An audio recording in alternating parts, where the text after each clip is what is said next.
you a quick tutorial on how to color with Copic markers. I'm using my Sweet Tilda stamp by Magnolia. I'm going to use my various Copics, and I just want to give you a little bit of intro about the products I use. I usually use Memento Tuxedo Black ink for all of my stamping. It works very well with alcohol-based markers. It dries fast, so it doesn't usually bleed.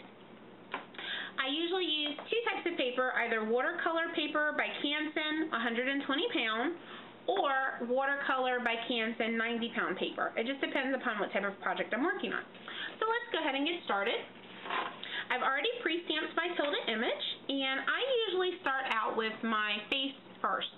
I'm using for my face E11, E00, E000, and E000.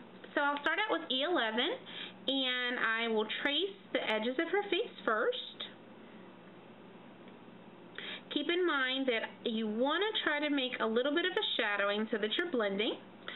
I want my light source to come from the left, so I'm going to trace the left side of her hands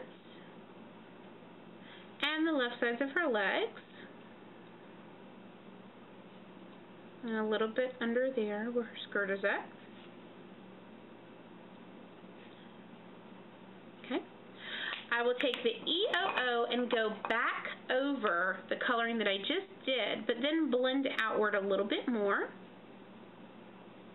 Some folks like to use the circular motion, and then some folks will just use lines. For me, it generally depends on what part I'm coloring. If it's something that's easier done in strokes, I will use strokes. If it's something that's easier done in circles, I'll use circles. Okay, colored in. I'll take my E000 and color in the middle there. Go over the hands just a little bit, and the legs. I'm going to take my R20 and color in her cheeks. And you want to keep in mind when you're using Copic markers, the way you tell the thin end from the wide end is that the thin end has a gray band, the thick end does not.